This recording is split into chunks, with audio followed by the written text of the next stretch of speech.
He has a slightly better computer than I do. I have a older computer. It's only got a GTX 760. Basically, I run all my settings at around the medium range or so. I'll show you that screen here in a second so you guys can compare. I usually get between the aircraft. I usually get between 18 and 35 frames, scenery and whatnot. This part of the California, I don't have any like Ortho XP or anything like that installed. It's all strictly default XP11 scenery.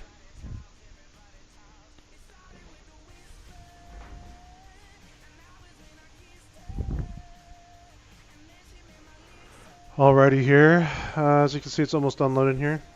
Only got 16 gigs of RAM. It's i7 3400 overclocked to 3.7. So this computer is about. I actually got this computer back in 2009, so it's almost 10 years old, and I've upgraded it since. New graphics card, higher RAM, but definitely would like to get a new computer in the next year or so. But I think one of the great things that makes ADX a little bit special is we have people with different setups so that we can show you different performance levels on different machines, some of the newer machines versus older machines. So we have people with different setups so that we can... Just restarted my computer. I thought it would load a little bit faster than this, but it is what it is, I guess.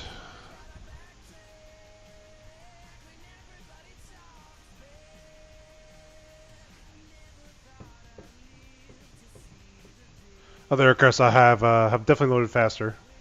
I played around with this airplane a few. My first impressions are it's a pretty standard Carenado airplane. Nothing really different. The only thing that I personally think the XP11 Carenado planes are a little bit more detailed. I think it's just the nature of the sim allows them to do a little bit more than for P3D. Sounds in this airplane are awesome. I'm going to detail all those sounds. That's probably my favorite part about the airplane. We're also going to unveil a new rating system today that we've been talking about. So most of our reviews have just used the 10-point scale in the past. And a lot of people left feedback saying, well, what is that? Why did one aircraft get a 7 and another aircraft got an 8 or whatever? The people want to know what was causing that. So we're going to we'll talk about that here in a few. Some still loading. It's kind of frozen right now. Here we go. Alright, so this is what it looks like when you first load in. As you can see here, my frames aren't the greatest. The weather's loading right now, so as soon as the weather's done loading from XEnviro, it'll get a little bit better. As you can see here, it's starting to slowly climb back up. But here's the VC. Textures I think are pretty good. I'll show you some of my settings in the textures here real quick. Alright, so for my graphics settings, I got HDR on. Texture quality is at high. Anti-aliasing at 2x SSA plus FXAA. I don't have any shadows. World objects at medium. Professional details minimum. I am using window mode, partly because I'm streaming. And I also use VSync also. So the for my particular setup, this runs the best. If I go to full screen mode, I might get maybe an extra 2 frames, but for switching around different monitors and stuff, I prefer windowed. So everything else I've pretty much left as default. I haven't really played with much of the other settings. So that's basically what my settings are in XP11 here. So, like I said, I think that it looks pretty detailed. The textures look pretty good. If I turn my textures all the way up, probably look a little bit better. Looks like it's a standard, got the standard X-Plane GNS 430 in here. So yeah, I would say it's not too bad. It's pretty standard. Like I said, pretty standard Carenado. Some of the features that they added to this airplane are pretty cool though. So we'll start out with the external. When you load it by default, it kind of comes with this little tug tractor thing. I think it's like a little electric thing that you can hook up to the airplane. Some pitot static covers, some cones, some chocks. There's also a pull back here so that when they're loading it doesn't tip over into the tail. So overall, the external model, I have no problems with it. I've looked around it before the stream and stuff. Like, it seems like everything's proportional. It's detailed. The reflections on it look nice. I've never flown this airplane. I've only flown, the only turboprop I've ever flown is a Beech 1900. So I know about turboprops, but I couldn't give you really that insight of how exactly this airplane is supposed to look. I mean, from what I can tell, it looks like it's the way it's supposed to. Okay, so down here, the standard Carenado menu here for X-Plane. So the first thing we do, we can change, it's got quick view spots that you can go like, I can just hit this and go to my co-pilot view. Or go to here, switches, and it zooms into the switches. So I think that's pretty cool. You can also change the volume of the airplane here, as well as your field of view. So you can change that, which I think is an awesome feature. So you can see the comm nav. This is the wing cam view, so that's kind of like if you had a GoPro out there attached. Same thing on the other side. Engine controls are right there. Fuel's on top on this one.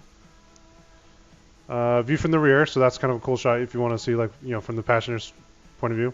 Then they have a belly cam for maybe you can get some cool shots when you're landing, whatever. So that's the first one. That's the C menu there. D, this pulls up now. You can open it, control the doors, so you can be like pilot door open, co-pilot door open, baggage door. The animations look good. They look a little bit fast, but I mean, I guess the whole purpose of it is to just get it open, right? So, passenger door and cargo doors. So now all of them open, which I think is pretty cool. Especially the ones on the bottom there. Load up some fish, some bags, whatever you want to do down there, you know. So then to close them, you just click them again. They'll close up. I wonder if you hit this one, if it opens up all of them. Nope, okay, just the passenger in that one. You can also do next livery. Previous livery. I haven't tried that out yet, so let's try that out.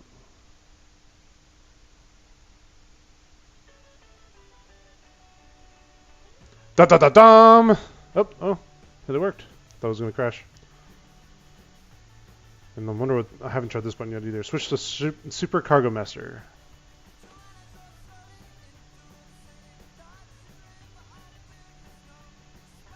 It's a little bit of load time when you hit those buttons. I didn't think that changes that. Oh, look at that. So we went from the passenger variant to the cargo variant, which is cool. They can do that without actually reloading the airplane, so that's pretty neat. Same doors down there. The cargo door is a little bit different. See it right there. Today's flight, we'll switch back to the Grand Caravan. So we're going to do a quick FSI Combi flight to see what the, you know, from a realistic standpoint on how well we can fly from point A to point B. Huh! It loaded up this replane.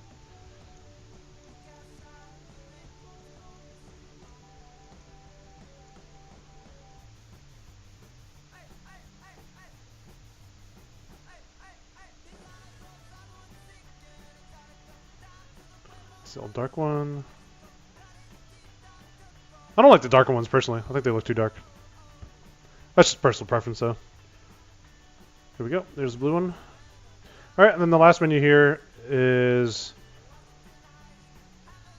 this configurator for the airplane. So you can do seat configuration 1, which has the single seats on one side. This one has more benches. When you click it, you can kind of see inside the VC of the cabin there that they changed there, so that's pretty cool.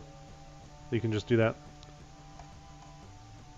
Here's your static elements. So this is what you use to turn on and off that. And I guess that magically adds the pilots too in there. And you could also take off the cargo pod, which you know, I guess it's a modification on the real airplane that you can have that installed or not. See, looks pretty funny without it, doesn't it? All right, so I'm gonna turn that back on. I kind of like it. Here's VC windows, so that turns on and off.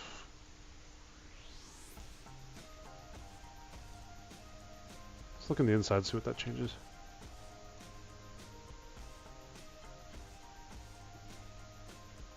Oh, basically simulates the windows being there or not, I guess. I guess one of those things to save frames. We'll leave them on. Or is that off? That's a good question. Okay, so I'm going to turn off my music here. We're going to get this baby started.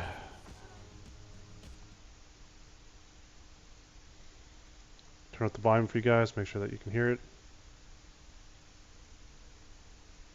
Alright, so again, without having ever flown this thing in real life, it's pretty similar to any other Cessna I've ever flown with a turbine engine. One of the nice things you can do is hide the yoke here so you can see some of the switches. What I always like to do is turn the nav light on and beacon light on, so that anytime I turn the battery on, I know that the battery's on. That was a little technique that pilots will use. So the first thing we're going to do is turn on the battery here. As you can hear, we got the gyro spinning up. Sounds pretty Cessna-like. As we're going along here, folks, if there's anything that you guys want to see particularly, just let me know. I'll do my best to do it. I'm not sure if you have to do this fuel bump. I've been flying it with putting it on for starting. As you can see here, everything's at the idle position for right now.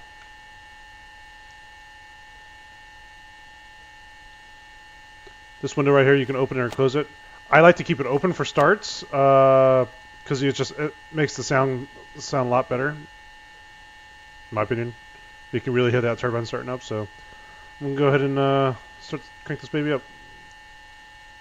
Now again, I'm not sure if this is the exact procedure to start this thing, but this is what's been working. Look up here, wait for our N1. Usually wait till about there, bring the mixture up to low idle.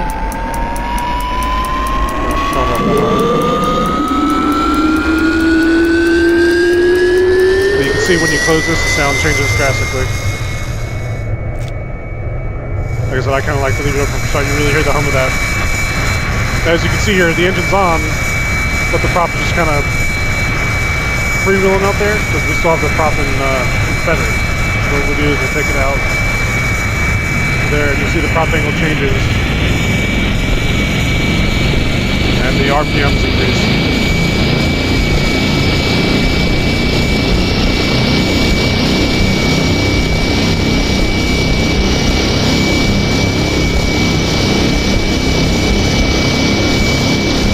Hey, you want to be included on the stream? Okay, let me put your audio over. Folks, looks like Derek is going to join us on audio here.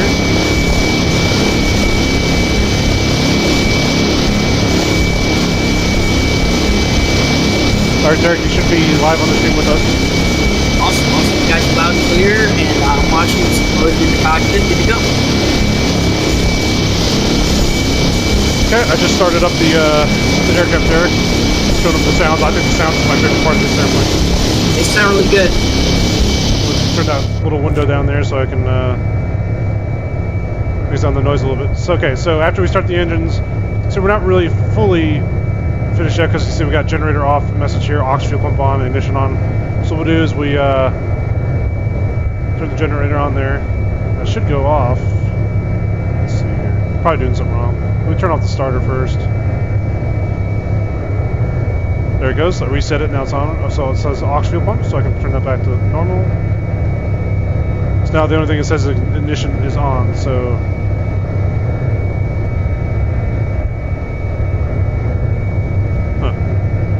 I'm not sure if that light's supposed to go out or not. We'll leave it on for now, I guess. Alright, so now the airplane's just in here, warming up. After the engine's on, standard thing to do is turn on the avionics. As you can see, they lit up right away. There's no beeping noise. Most Cessnas have a deet when you turn on the thing. I'm not sure if this airplane's supposed to have it or not, but it's missing in the sim here.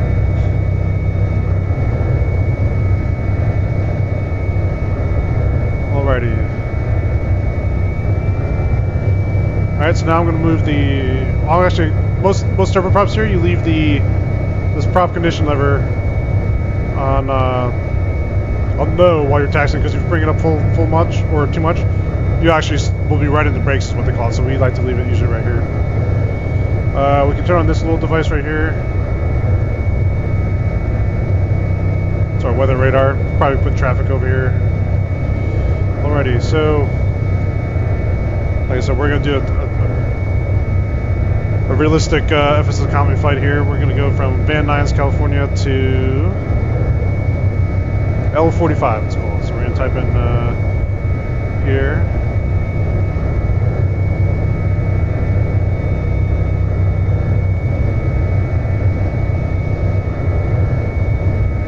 Bakersfield.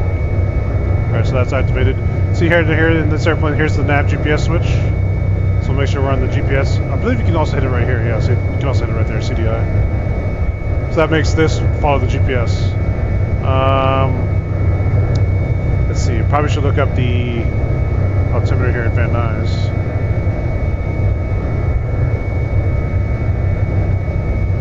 Doing this offline so that we don't have to do with ATC for the moment, just because it's an aircraft review, it's a little bit more relaxed. As it's a general aviation airplane, it's not really too important that we have ATC. Alright, altimeter here is 2985, so we're going to come down here.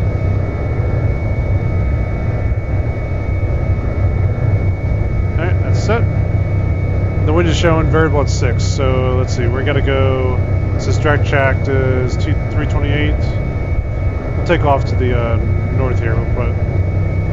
So as we get to the outside here, you can see got my nav, beacon light on, and it start.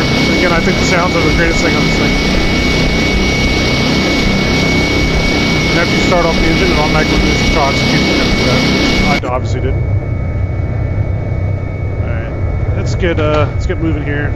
See how it feels taxiing out. By the way, quick question for you, man. How do the reflections and whatnot in the overall cockpit texture seem to pan out? I'm not sure if you covered that earlier, but just how does the overall look? What are your first impressions of it?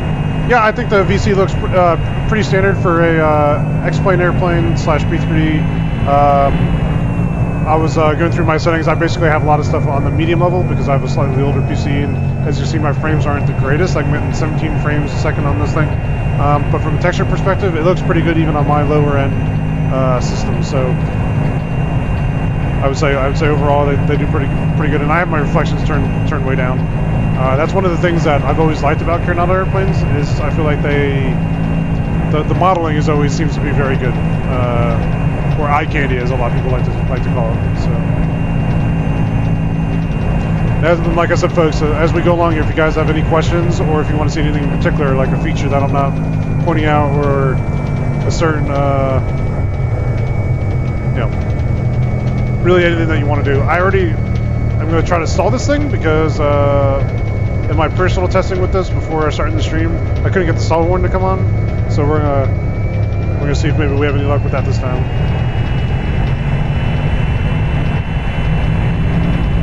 Just give you some more external shots here. So for taking off on a big airplane like this, we don't really have to take off the flaps, so I'll leave the flaps out.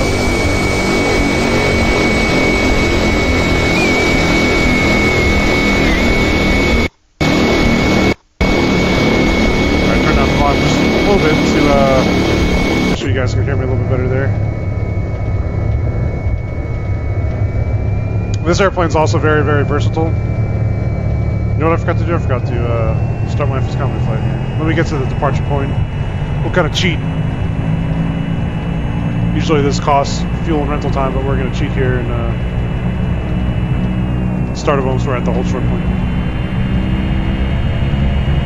So with the altitude selector here, you can use the scroll wheel, which I like developers that do that. Because a lot of times they'll make you use your mouse and hold it like that. But I like the functionality of the wheel there, that makes it a little bit easier. Alright, we're going to hold short 3-4 left. The other thing I noticed too, this could be the way that I have my controls set up, but I'm touching the brake right now, and it takes quite a while to stop. So like I said, I'm not sure if, as you can see, my nose is dripping down here. The stopping distance seems a little bit long. Alright, let me start my economy flight here. Where is it? There it is, X economy.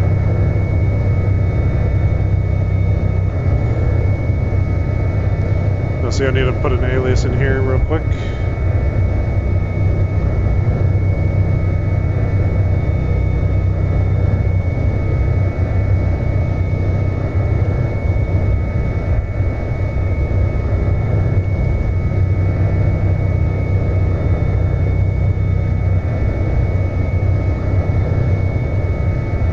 You know, it's funny, I was going to ask you a question too. I'm not sure if you've run through any of the manuals, Matt, but if they do, are there any specifications on you know, like you know what the runway length this thing could handle, or you know what takeoff and weights and all that stuff like that? Did Carenado include thorough manuals in this? That's a good question, actually. So let me pull up the aircraft folder real quick. I know a lot of people are definitely into those manuals, and you know, of course, one of the the big things is realism, of course, and being able to have aircraft operating limits and whatnot. Sure. All right, there's a file here called C208 reference. Okay, so this is pretty neat. I'll drag this over here. Oop. Let's really zoom in. Okay, so what it does is they give you a little reference sheet on some speeds. So you're never V&E just never exceeds speed 175 knots. VNO 175, so that's the same there. Maneuvering speed, so that's like if you're going to be doing maneuvers, putting high stress loads on the aircraft, maneuver between 142 and 112. I'm assuming this 8,500 to 7,000 means your gross weight. So the lower the gross weight, the lower number. The higher the gross weight, the higher the number. Like structural cruising speeds, so that's like in smooth air. Here's your flap speeds. Best VX, VY, best angle of climb, best rate of climb. Your glide speed between those pounds. Your stall speed landing configuration, and it tells you the marking values of the green, white, green, red line. So. And I'll talk about more of that when we're flying from a pilot's perspective. Okay, let's see here. What's this reference one? Oh, that's for the supercargo. Okay, so the numbers changed a little bit for the supercargo, so that's pretty cool that they give you that. Here's the normal and emergency checklist that Carenado gives you with the airplane. So before starting engine start battery. So it gives you a pretty extensive checklist that you can use, which I'm pretty bad. I'm pretty lazy when it comes to flight sim. I don't like checklists. I do enough checklists at work. But let's see here. So there's an abnormal start, so that's an air start. So it's pretty nice that they give you all these procedures that if you want to follow and really learn an airplane. Wing fire, cabin fire. So, but it doesn't look like they don't give you any performance numbers. So they give you the performance numbers in terms of speeds, but no real like distances. So maybe that's something that we can Google, or maybe you can Google Derek while I'm flying it and see if like you can pull up any data and see if we can compare it while we're taking off and landing. So I'll know some tricks that we can use to kind of gauge distances in the sim. All right, so we got our X economy up here. We're going to this L45 airport. Got it programmed in there. Next thing we'll do before taking the runway is turn on all of our lights. Then we also want to go prop full forward.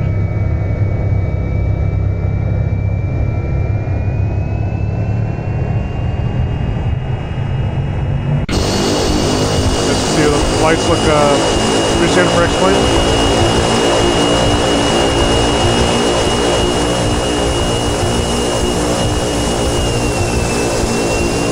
So definitely have to load in that economy stuff. Plane definitely feels heavier a little bit already, just taxiing it.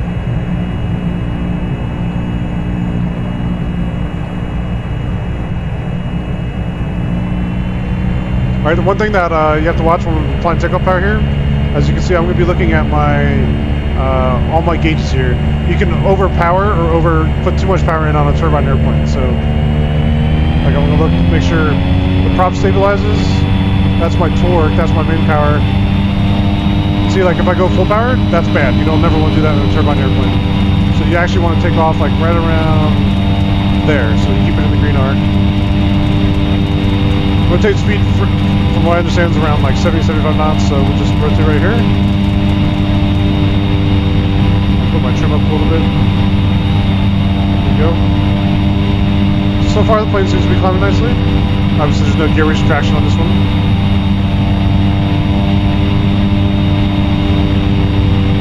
You guys want to turn these here. So in the air I'm getting a little bit better frames. Again, it's probably just my computer.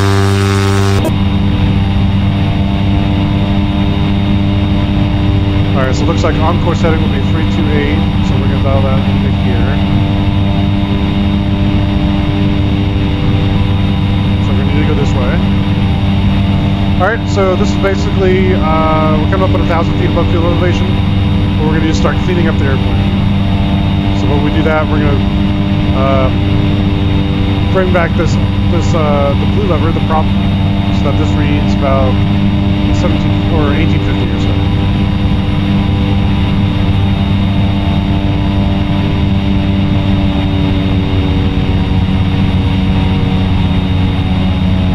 So what that does is we're decreasing the angle of the prop blade so that as we climb, the air gets less dense.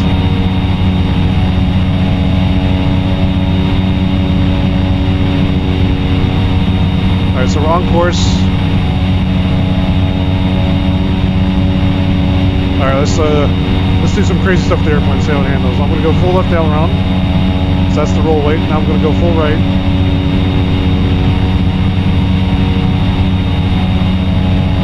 So it seems like it would handle the way it's supposed to handle. Looks a little bit slow, but again, I have no experience flying this airplane. There's going to be a full left and right rudder movement right there.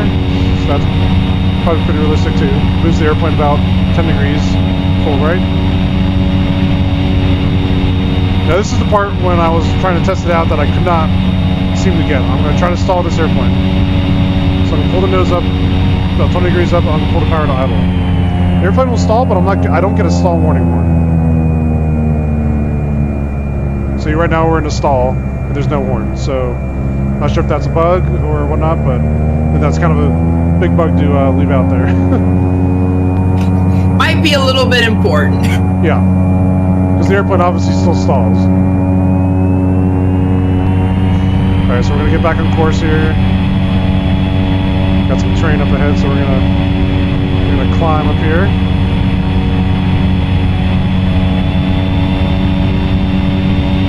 Put my torque back up here, which is flipped per 100 pounds. As we climb in this airplane on any turboprop, you have to slowly increase the power as you climb because the air gets less dense. Alright, so let's start on this autopilot here, see what we can get out of it. We're going to go up to 4,500 feet. We're going to do flight director first. Nav altitude. So by default, it holds our current altitude, so we're going to have to dial in a new one. We're going to hit arm. So right there it says arm. I'm not sure where it's going right now. Let's see. Oh, it's in heading mode.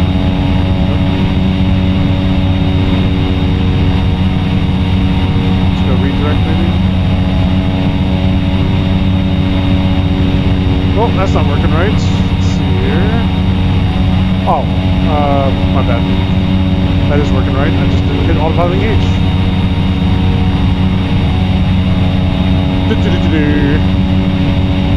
Alright, so it's capturing my altitude, 4,500 feet. Oh, actually we're at 3,500 feet. I'm curious, Matt, if you get a chance to, can you explain to the viewers why you would choose an even altitude plus 500? Yes, so we're going westbound, so anytime you want to go westbound in the VFR here in the States, you want to pick an even altitude, so 4,500, 6,500, 8,500. It's always the IFR altitudes plus 500 feet. So see right now with altitude on, it's trying to hold whenever I engage the altitude button. So what we do here is we go up, up, up, up, up. And you'll see, I'm going to do a redirect here so we don't go in too many circles. Train's coming up here. Hey Matt, if you would turn the engines down just a tad bit too. Sure. So we can hear you a little more. You sound really great. Here, that should be better. All right, so we want to arm this. I should be able to hit this, and the airplane should pitch up. Maybe we want to turn off altitude hold for now. There we go. Sounds good. Okay, so we have to turn out. So in order to climb, you have to turn altitude hold off and use this. It's basically a trim knob. So I clear this mountain here.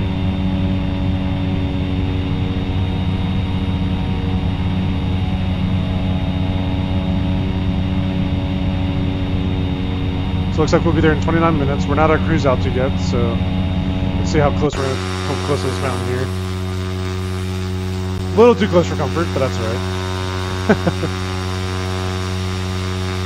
No GPWS, right? Nope, no GPWS. I could turn on, if you guys have it for X-Plane, it's really, really good. It's the Reality XP11 750. This one does have terrain, so I'll see if I can load this up here real quick. This is an excellent, excellent add-on that you can get through Flight 1. It's one of my favorites if you ever want to fly GA.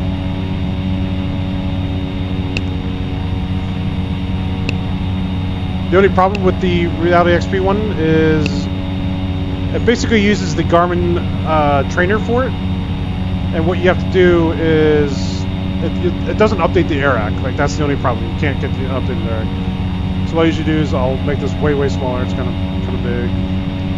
It looks good though, that size, Matt. Just for the stream. Okay, cool. I'll leave that print. I'll kind of leave it in the top corner. I'll put our destination in here too. Like I said, it's super easy. This thing in real life is a touchscreen. So there we go, boom. But it's got, if we were flying on VATSIM, it would have traffic on there. All right, so this looks like maybe I found another bug here. So I had the altitude off. It somehow came back on. Yes, you can put this on a different monitor. I can put this. I've done it before. Let's see if I can figure it out. Nope, it's not going anywhere when I move it. I thought I'd done it before, but I can't figure out how to do it right now, so I apologize.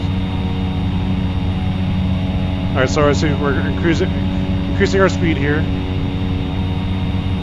But yeah, when it captured altitude, it seemed like nav went off. You guys remember me having nav on there, so I'm not sure if that's a bug or not, but it also turns on heading automatically too. That doesn't seem right to me either.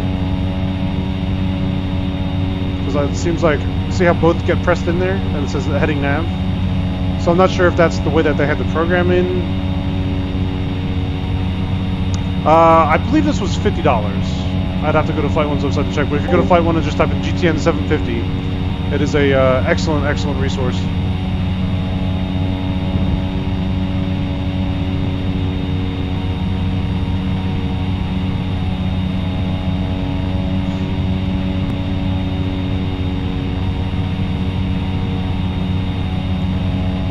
But some other stuff that you can do in here, like you literally change everything. You can turn on and off terrain. It has the chart button doesn't work because obviously it's like a from a real world version, it's a demo thing.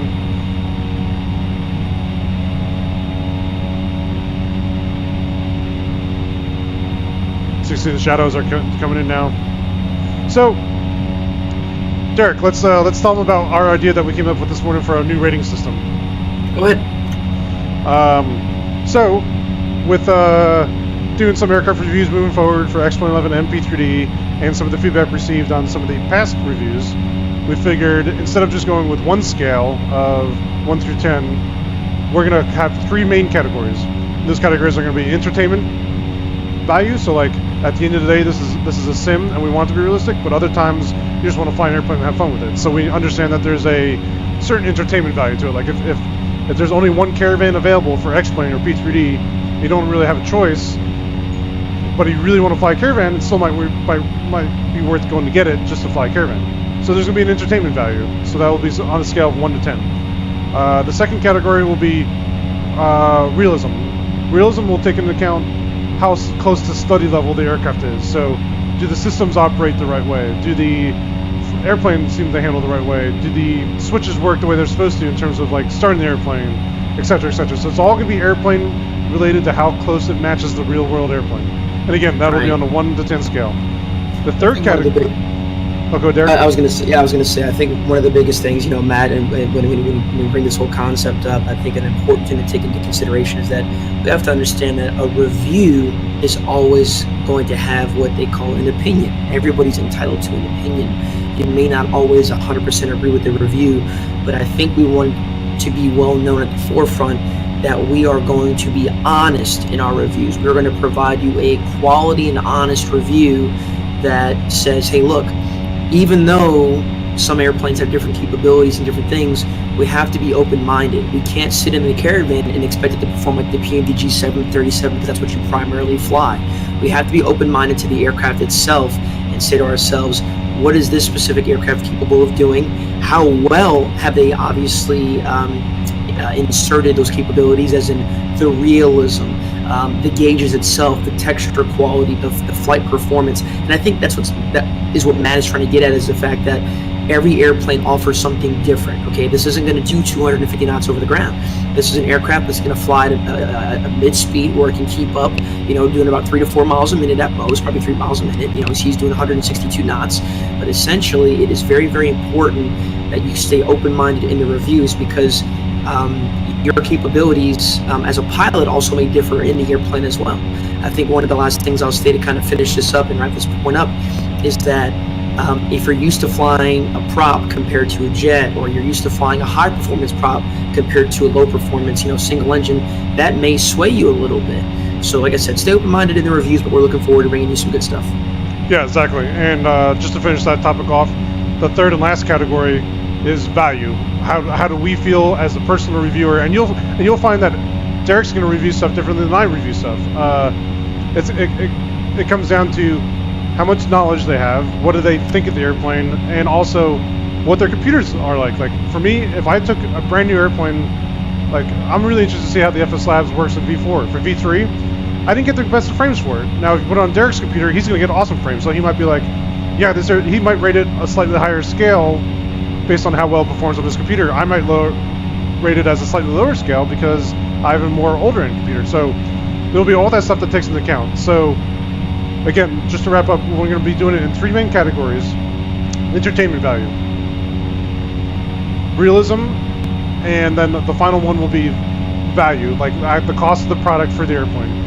And then at the end, what we're going to do is we're going to say, like, if it's a 3 for entertainment, a 5 for realism, and a 7 for value, we combine all those together and we come up with the average. And the average will be what that final review rating will be. So we're just going to test it out with it. We're going to love to see your guys' feedback on it. We do think that it's a unique approach that a lot of other flight sim reviews have not done it that way. It's always like go back to you, Derek, on your Aerosoft CRJ review. Like it was people were like 7 out of 10. Well, what does that mean? Like what made it not an 8? What made it better than a 6? So right. So we're going to try to tie in, bring in different categories and making it so that it makes a little bit more sense to the viewers that are like, is it worth it for me to purchase this product? Correct. I think overall, it just I think an aircraft sometimes will speak for itself. When we get it, when an aircraft first comes out, it may have some bugs. We understand that. But to me, I think developers, like I said, if they take that quality time to put effort into the product and ensure that the simmers are going to have the best possible experience, we have to remember. I mean, for most of the community, when you look at one aircraft that's $150, that aircraft to me better perform very, very well. You spend $25 on an airplane, I expect it to perform like an airplane that maybe is going to be worth $25. But I think when you put a price on it, that price to me tells me a lot.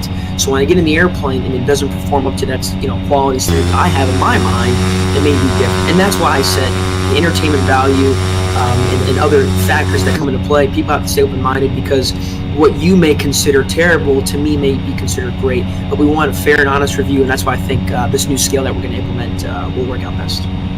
Yeah, and that's another reason why I picked not just to fly up and do circles and try to stall out. I wanted to give you a realistic, in my opinion, a realistic application of what this aircraft would be doing. Like, I would buy this airplane because I wanted a caravan for X-plane, and what if I was really into FS Economy? I don't do a ton of FS Economy, but I do enough to I like to change up my flight simming. So for this one as an example, like I'm seeing how realistic it is in a realistic application, not just flying around in circles, not just like actually going from point A to point B with simulated cargo and passengers on it for money.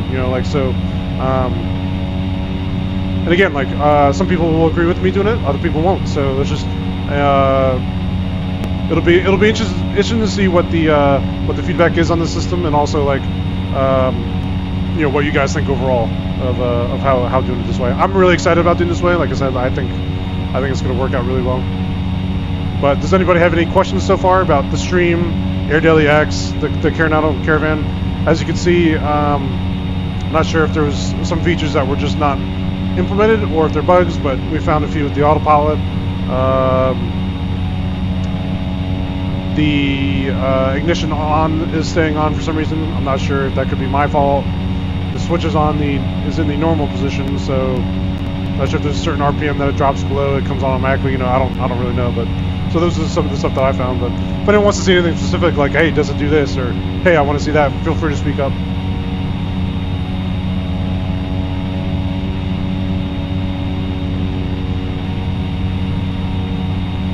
But some people were asking questions about this GTN. It is my hands-down favorite thing to fly on Flight Sim with GA. They make it for P3D and X-Plane. It's absolutely awesome. It gives you traffic on there if there's airplanes flying around. It looks like I might have to climb here. It looks like there's terrain ahead. I'm gonna keep it at this altitude to show you guys how the terrain feature works on here. I can do the... So, just to give you a tidbit on how to read this from the pilot's perspective, if you have a terrain on this GPS here, anything that is not yellow or red is below you. Anything that is yellow is a certain amount of feet above, you're gonna pass within a certain distance. I don't know the distance off the top of my head right now, but I would say that you pass, 500 feet or less within the ground. Red means you're going to pass 100 feet or less. So as you see here, on this path, we are not going to clear this mountain right here. P737, it does on P3D. I haven't tried it out with X-Plane yet. It could very well. I'm not 100% sure, but for P3D for sure. Certain aircraft, like I think A208 does it, Alabeo does it. You'll have a configurator that will basically inject it into the panel, or the aircraft will be compatible from the developers to do it that way. So this thing should start yelling at me here in any second. I'm not sure why it hasn't yet.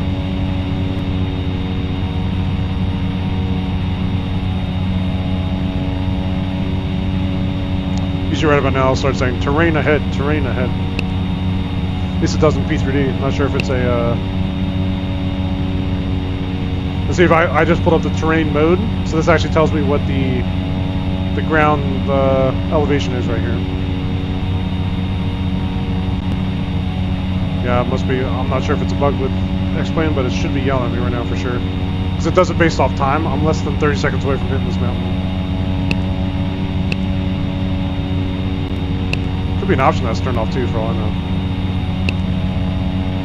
It's funny Matt mentions that from the ATC side of perspective with the low terrain. If this aircraft was in an IFR state, one of the things that we would get from the ATC side of things in real world would be a low altitude alert. There's certain altitudes that, of course, an IFR aircraft has to meet, otherwise known as the MVA, minimum vectoring altitude. So in mountainous terrain, the MVA is set 2,000 feet above the highest obstacle. So, for example, if the MVA out there, what's your present altitude, Matt? 5,200. 5,200. So let's say the terrain is at 4,700 feet, for example. They're obviously going to round up. So let's say at 4,750, they're going to round up to 4,800 feet. So with that being said, the MVA out there will be 6,800 if he was IFR. That would be the lowest altitude the aircraft could descend to. Now, if the aircraft, let's say, was landing at an airport down there that maybe was in that terrain, most of the time that aircraft would cancel IFR if the conditions allowed him to be VMC, and they would obviously just continue a VFR descent. At that point in time, we can just cancel the aircraft's altitude restriction, and the aircraft would be able to descend into the airport that they wish to land.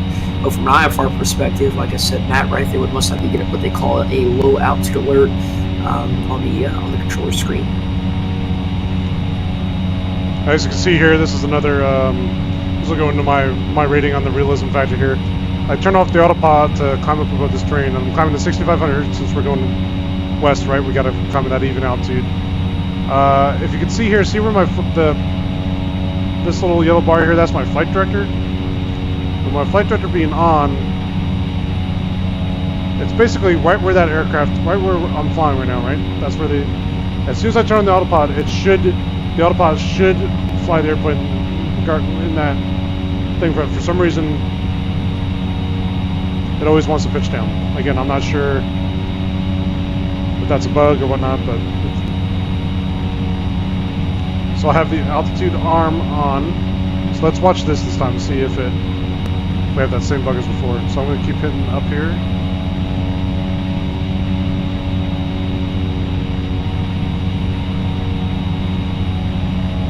So last time when we leveled off at an altitude, it turned off the nav mode. Let's see if it does it this time.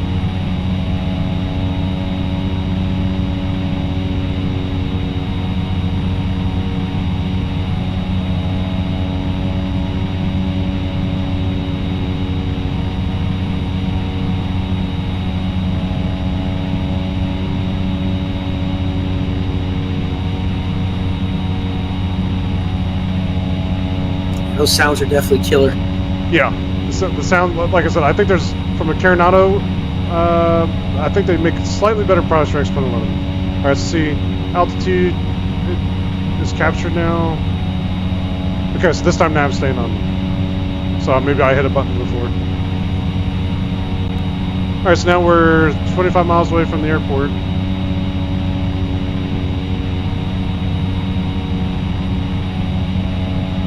Andreas had a good idea. We should do some flying around the Texas coast right now with that hurricane coming in.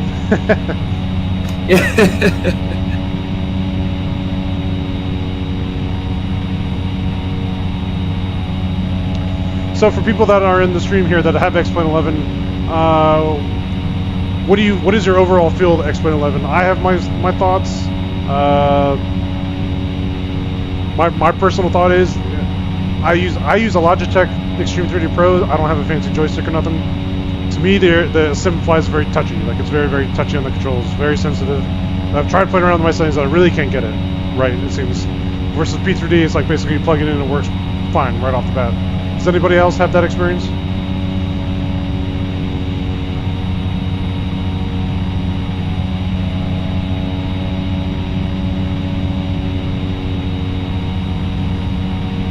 It's funny, Macrit.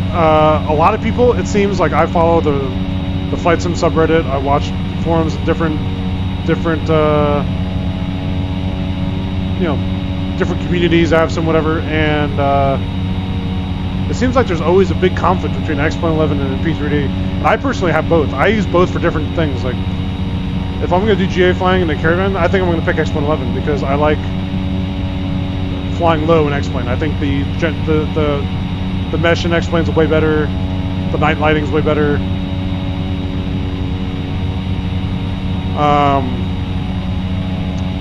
However, I don't like X-Plane for airline flying. I think that up at high altitudes, the scenery looks kind of weird, especially with the weather. So that's my personal thing on it. But I still have airliners on here that, like, there's no, in my opinion, there's no good 757 for P3D.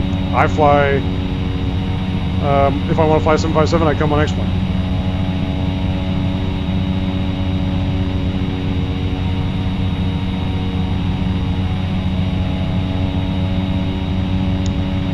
Oh, and Andreas, XP11 is a vast improvement on graphics. It's definitely a little bit harder on your computer for sure. I mean, XP10 definitely works better in my PC here than 11, but they've come a long way since the first release. It's a lot better performance now than it used to be. Love the scenery out here. X-Enviro does a pretty good job too with making the haze, the California haze. But these clouds, though, they don't compare to Active Sky, I have to say, in my opinion.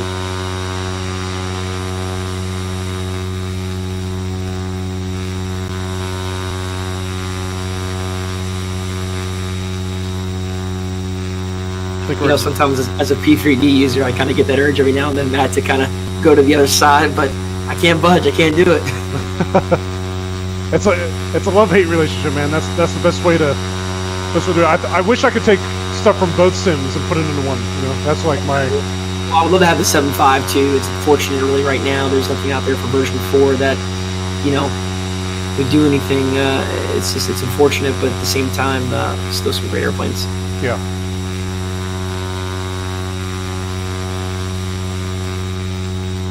Alright, so can anybody tell me when I should start my descent? Does anybody have an idea? Because you're flying around VFR here, you're not talking to ATC. What would be a good time to descend? We're currently 14 miles away from the airport, 6,500 feet, doing 183 knots across the ground.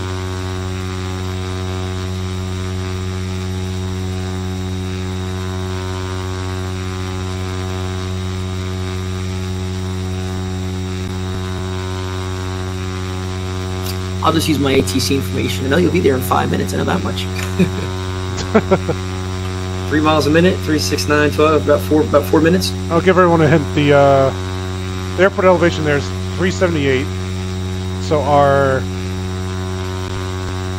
pattern altitude will be 1,300 feet.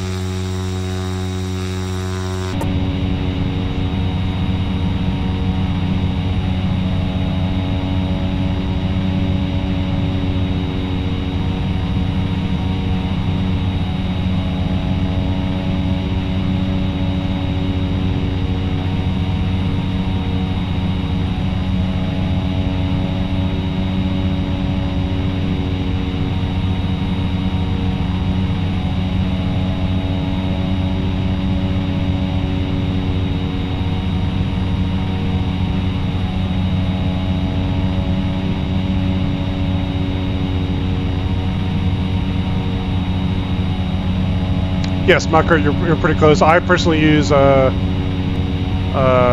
instead of 5 because that gives me 3 degree slope. But yeah, so if 6,500 to 1,300, so basically I do 65 minus 13, it's 52.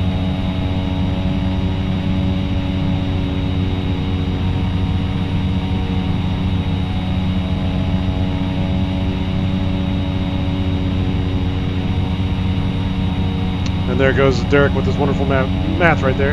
So I'm going to start descending this airplane. Let's see if we can descend it with the autopilot, see how that works here. So again, for this one you have to turn off the altitude hold capture, dial in 2,500 feet. We hit down on this button here, reduce the power. I'm going to rearm the altitude capture. So I'm going to put in our pattern altitude 1,300 feet. So see, we're only 7 miles away. We're kind of high right now.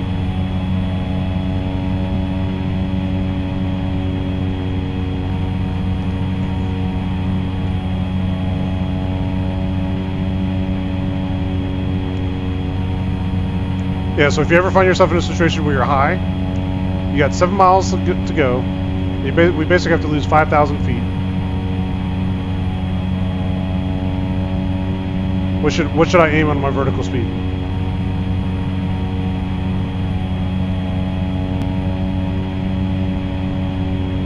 Mach-Curt, it's very true. Unpressurized, you want to think about your passengers for sure.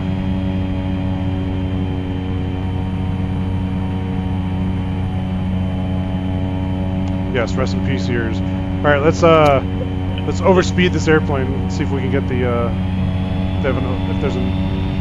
I don't think Cessnas have an overspeed warning.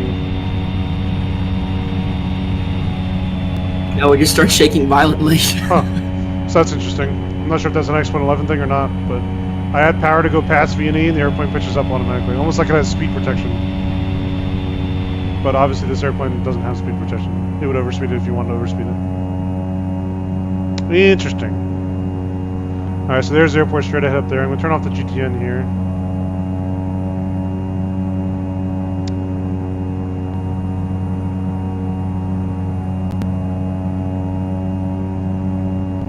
Yeah, see, it's pitching up again. Alright. We're going to turn off the autopilot. Alright, we're hand flying again, folks. We're coming for the left downwind, whatever runway this is here. Didn't really bother to spend the time to look up the runway information. Okay, so coming in, one of the things you want to do with the turboprop is as you're coming in, you want to go props full forward. That's going to increase drag because you're now taking a bigger chunk out of the air with the propeller.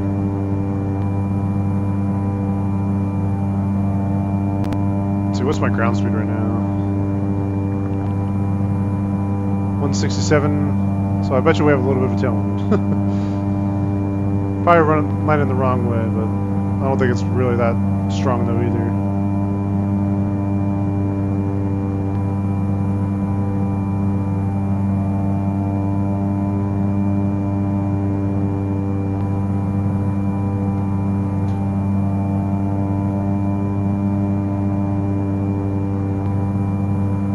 That's what I'm saying, Mach-Curt. The airplane, this airplane has what I call a dumb autopilot, where all it's going to do is if I tell it to pitch for a certain degree on the flight director, it's going to hold that degree no matter what. It should have no correlation between what speed I'm doing. The only correlation to what speed I'm doing is how fast I'm actually going to descend. Alright, so there looks a good spot to turn base here. So it almost sounds like when I go back into the cockpit that the stall warning horn comes back on for a second, but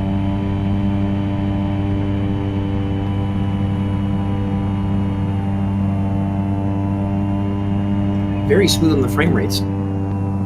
yeah, there's the runway. I gotta start slowing down a little bit more though, a little bit fast. Lower one notch of flaps.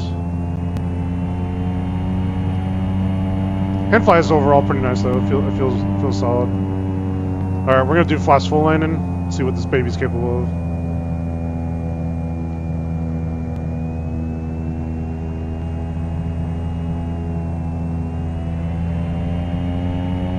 This thing, once you're on the ground, you can actually go into reverse thrust also. Feature the PT6. So we're about 65 knots. This is just the same speed as the Cessna right here, Cessna 172.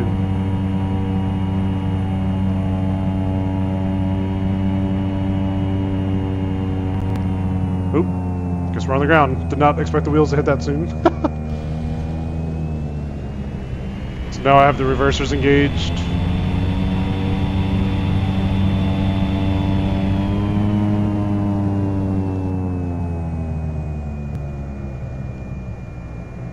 So you can see this airplane, it's weird, So the directional control is kind of tough, huh? Not really, like, what seems honestly weird is the brakes. I'm hitting the brakes right now and, like, it's barely, like, slowing down the airplane. Like, let me try this again here, let me just go, like...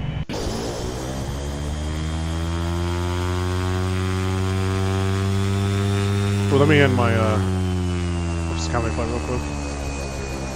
So like right now I'm full brakes.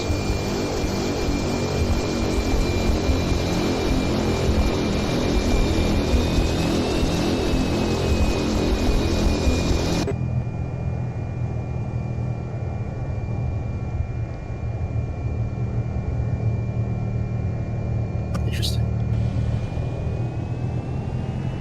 We're talking about the beta range.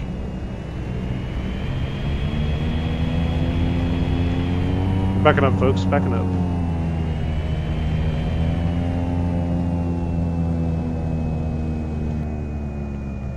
Alright, let me end this real quick before I forget so we don't waste any more of my money.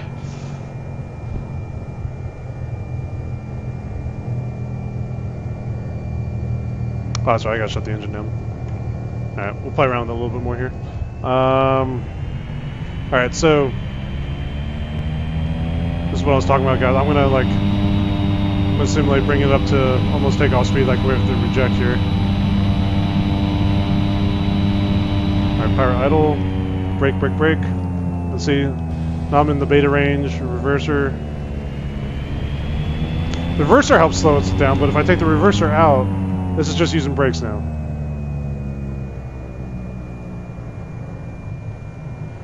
That's a good question, POSCON Network.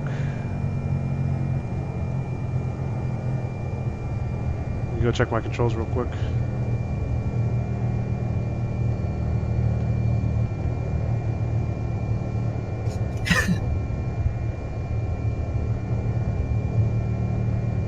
I have this button programmed. Hold brakes regular. Is that the right setting there? I thought that was the right setting.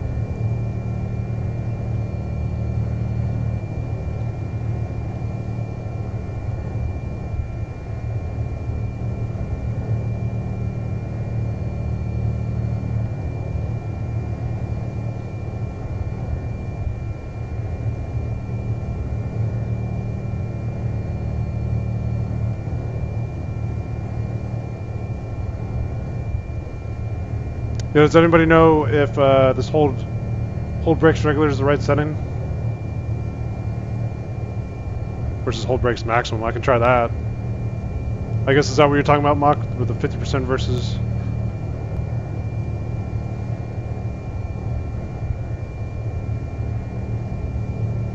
Let's try that, see what the difference is.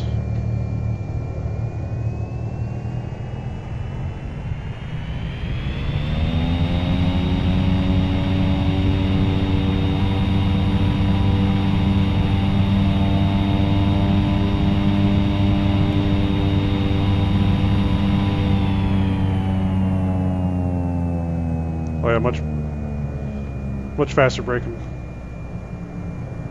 So see, that was probably one of my settings.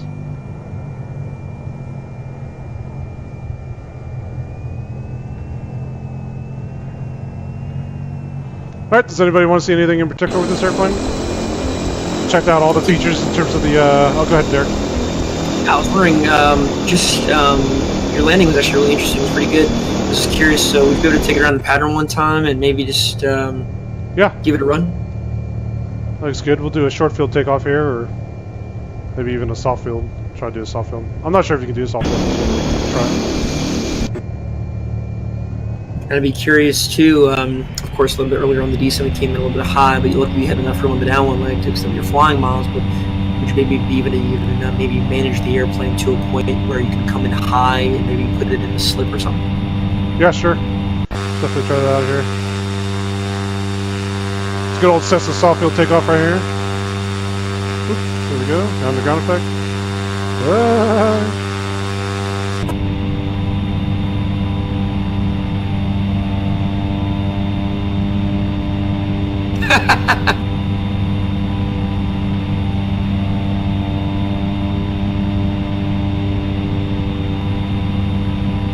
Gotta watch my airspeed there, almost got too slow.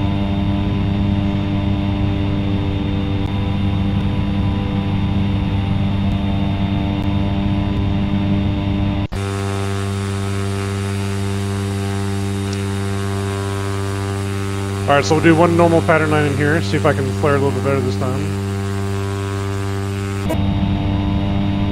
See, I'm not really at traffic pattern altitude yet here. You have to ask yourself this honest question: when's the last time in the real world you ever flew in the pattern? Oh my god, it's been years.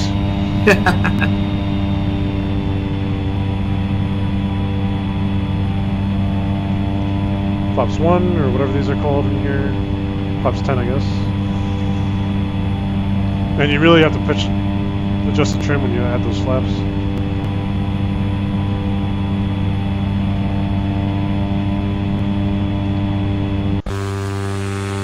Alright, so now start our descent.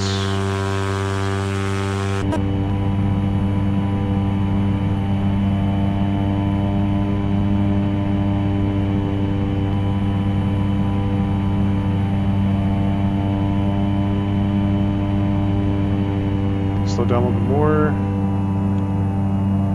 Next notch of flaps in. So see, by default, this one I might be a little bit high already. Maybe this one will be a good slip test.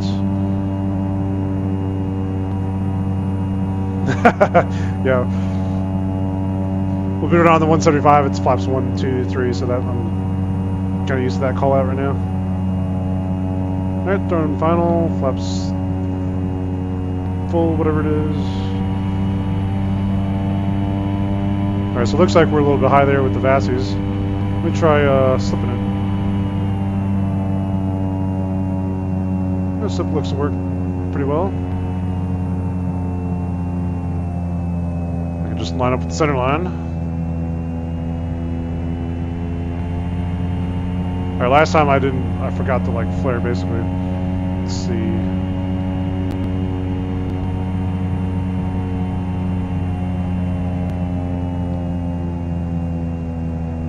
On the ground? Jeez, twice. That's it. Next time I'm landing in the external view. I did not even tell I was on the ground.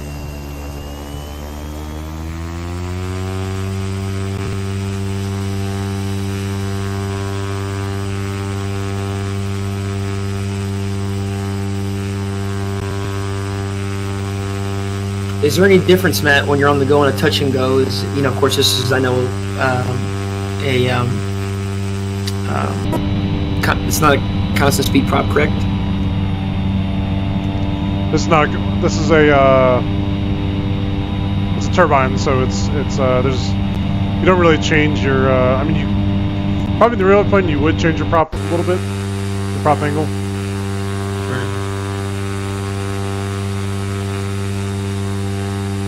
But I'm sorry, I meant fixed.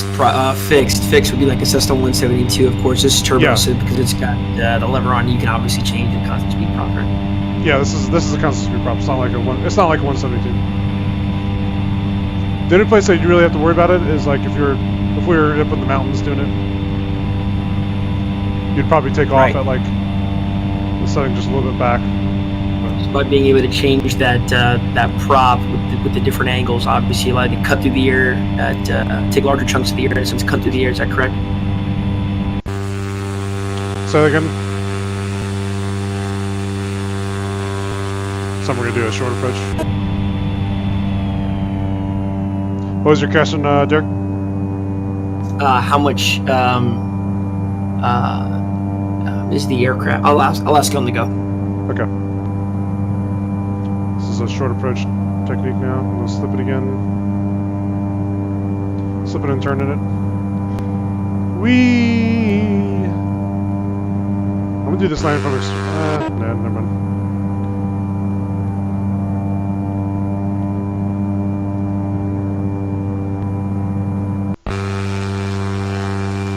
Floating, floating, floating.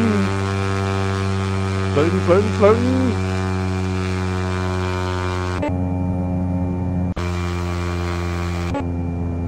So that's where the ground is right there. Okay. Go around. Just in the nick of time.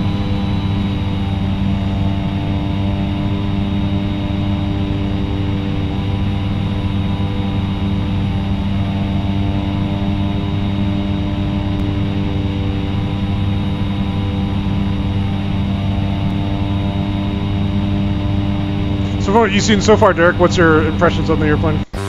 Yeah, so far on the aircraft, I'm actually very, very impressed. You know, of course, I remember when this aircraft initially first came out for the FSX side of things, when I first flew it, and I really loved it. The Caravan is just, it's a workhorse airplane, and I love it. One of the things I do notice, though, of course, and you notice it on the takeoff and you notice it on the landing, is you've really got to get it trimmed out quite well, because you're really going to have to fight yourself on the yoke. I really always enjoyed it. I think it's one of those, you get in, you go, press a couple buttons, and you're up. I think the autopilot's very responsive for the most part. Like I said, of course, you may be practicing an instrument approach, maybe one of the last things we probably do in this airplane, Matt. But otherwise than that, I think for the most part, I'm thoroughly, as I said, I'm not an X-plane user, but I can tell just based off some of the flight dynamics, it looks like it performs quite well. Yeah, I mean from an entertainment value, this airplane is great from an entertainment. Is it super realistic? Probably not. It's pretty close, but probably not. Like the autopilot seem to do little weird, funny things. But again, it could be like that in the real airplane. I don't know.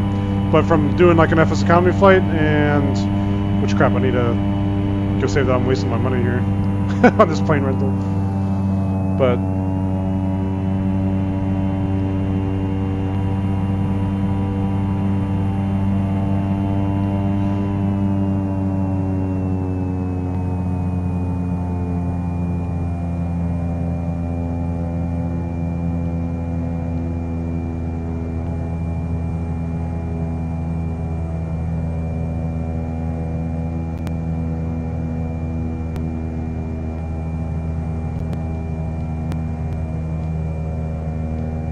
yeah, this entire time during the flare, I'm trimming it. Boop. That's still weird though. Like that seems off. Can't get my flare right in this airplane.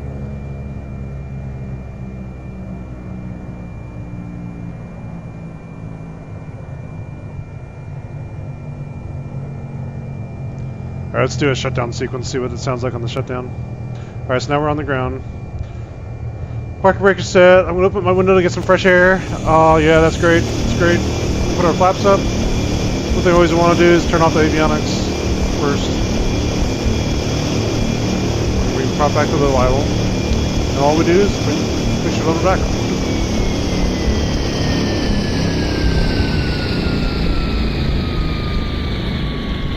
The annunciators seem to come on. Like you'd expect. After shutdown, bring the prop lever to feather. You can see the prop plane angles change pitch.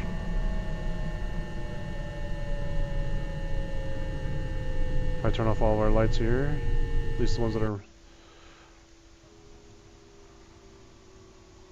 So the shutdown sounds are just as good as the startup sounds in my opinion. I think they're pretty good. And the last thing you do is turn off the battery. Boom. You hear the gyro spin down, so that's pretty cool. Alright, so let me get my money on these passengers. There we go. So yeah, Derek, you want to go over the? You want to come up with some review numbers for this airplane? Ooh, right off the get-go right now, huh? What was that? Right off the get-go right now, huh? I think we should do it live and bring everyone through our thought process on basically make it like we're judges on a competition show or whatever you want to game show, whatever, and just kind of. I'll talk about what I like. You talk about what you like. I'll talk about what I don't like. You talk about what you don't like, and we'll for each category we'll come through with a with a consensus. Cool, Mark. Well, thanks for joining us. Appreciate you commenting and enjoying the stream today. Thanks. Okay, so let's start out with entertainment value. From if you wanted to fly a caravan, from taking it from point A to point B or doing stuff in the pattern, like from a scale of 1 to 10, how fun do you think this airplane is to fly? Ooh, and on a scale of what again? What was it, man? 1 to 10 from an entertainment value. Like if you want to really fly a caravan, like how fun. Right. So essentially, I would say entertainment-wise, for what the airplane is, it's a single engine. Like I said, it moves at 3 miles a minute. Entertainment value. It looks like it has good shading, good texture quality. I really could say probably easily at least an 8. Okay, I would actually agree with you on that. It's an awesome airplane to fly. I had a fun time flying it. It a little bit quirky here and there, but from the most part, like if I'm in the mood to fly a caravan, I'd probably pick this one and load up X-Plane and do an FS comedy flight in it. Right. The only other aircraft that I could say that would really be comparable, and of course, once more, I'm not even sure if it's out for XP11. I don't believe it is. Would be probably that Dash 6 Aerosoft Twin Otter that I know that's previously been out for FSX and I think P3D version 2. I'm not sure if it's flyable in version 3. It probably is because it's still a 32-bit program. But I think for what this is as a single engine, I think entertainment-wise, it's made to do what it's supposed to do. Like I said, this is not a jet. This is a single engine turboprop that is a workhorse. So I would definitely give it an 8. Okay. Yep. Okay. Cool. Next thing will be is realism factor. I'll start out with this one since I was actually one flying it. So the things that I noticed that again, never having flown this thing, the ignition light seemed to always stay on. The autopilot was doing a little bit of weird stuff. That could have been my error, but it was doing a little bit of weird. The gauges all look correct. The gauges all look like they're functioning correctly. The RPMs looked like they were going good. The sound on it was awesome. So I think from a realism standpoint, I think I'm going to give it a 6. It's above the 50% point to where it's kind of like mediocre, but I think it goes just a little bit beyond mediocre, but not really good. And I guess what I'm comparing it to is like we've all flown the A2A planes. Like I wouldn't consider this at the same level as an A2A plane. The best way to put it. So I'd give my realism vote a 6. Okay. Like I said, you're the one flying the aircraft, Matt. I think I'm going to let you take the lead on that one. I think, like I said, if it's one of those things where you realize it doesn't necessarily fall into a specific place with realism, then I'd have to agree with that. I think, if anything, though, I think one of the most people, some of the most people say, is it just does what I tell it to do. If it does what I tell it to do, it's a 10, right? But once more, doing it, doing just the basic things of just turning and climbing. It's how does it climb? How does it turn? How's the bank? Is it smooth? It's the way the aircraft actually responds. So if you're feeling 6, then let's go with it. Yeah. And again, like I've seen the flight sim community moving more towards. You keep hearing the word study level. A lot of the simmers are expecting that or wanting that nowadays. So I feel like that's going to be my personal golden rule moving forward. Like, is this going to be a good enough airplane that it mimics the real thing almost 110%? So that's why I'm going to be the most critical on that, and that's why I was giving this one a 6. So, all right. So right now we have entertainment value 8, realism value 6. Now I'm going to go into Carenado's website here, and I'm going to see the price of this airplane, and looks like it's at $34.95. So, my personal thought on it is slightly expensive, considering that you can get bigger airplanes that do a lot more. That it really all depends. I guess it's really like depending on what you're looking for or what your goal is.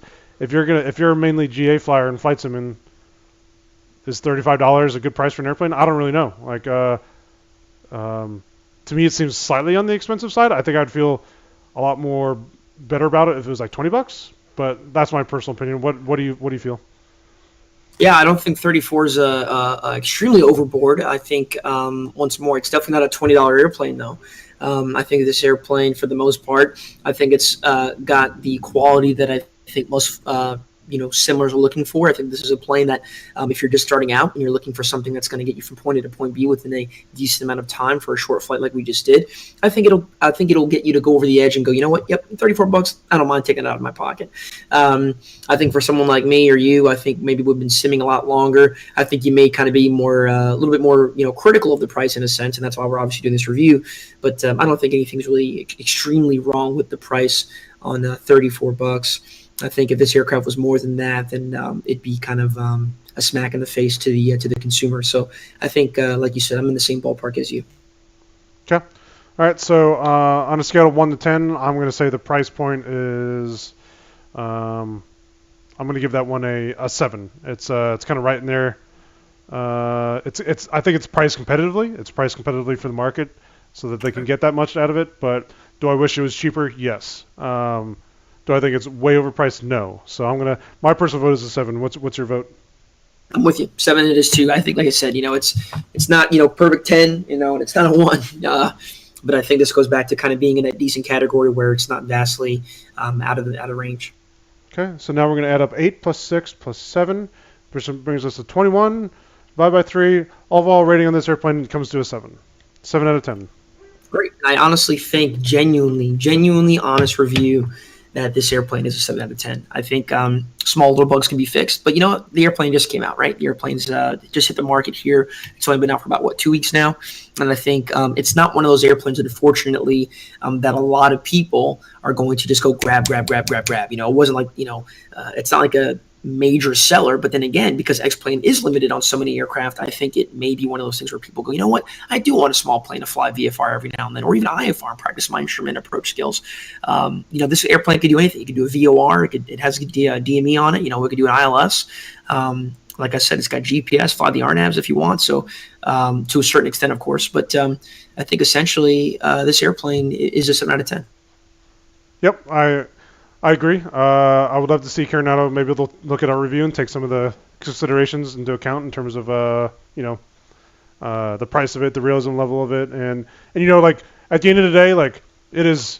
This is my first review, so I'm learning a lot from doing this stream with you, Derek. Like, sure, and that's honestly one of the hardest things about doing these reviews is that it's so subject to the person's opinion on the company, the sim, the aircraft, the type of flying it can do. Like everybody wants something different. If you go to the flight sim subreddit, you'll see every day different screenshots of what people are into. Some people are only into airliners, where they're only doing 737 flying, and they don't ever fly GA. Some people are the opposite. The only thing they do is fly GA, and they're like, why would you want to fly the airliner? Because to them that's boring. So it's a wide aspect of the flight sim community, and like one of the things that we really want to stress on is that this is my personal opinion as an ADX reviewer on this airplane. It doesn't reflect what I feel about Carenado as a company. It doesn't reflect what ADX feels about this particular aircraft. This is me reviewing this aircraft with the help of Derek, and I would say it's 90% me, not even Derek, because I was the one flying it. So does anybody have any questions or nothing? We're also going to post this video. We're going to edit it up to make it a little bit shorter because I think we've been talking for over an hour. But we'll post this on the website so you can look at it later. We'll also post the rating scales and how that's going to work. And do you have anything else to add, Derek? Otherwise, I think that concludes the review of the Carenado C208B. Awesome. Well, Matt, I think you did a great job. I think, of course, your realism, the real world experience, definitely carries over into the cockpit. You definitely know how to handle the airplane well, and I think it once more gives us more of that honesty with this review. I think it's kind of hard to be critical of the airplane when you're not really even familiar how to fly it or how turboprop aircraft works. So, because of your real world experience, I think it just makes it that much easier. So, good job. Kudos to you. Yep, great. Well, thanks everyone for joining us, and stay tuned to ADX for your daily flight sim news. Thanks again for joining us. Everyone have a great day. Great day, guys.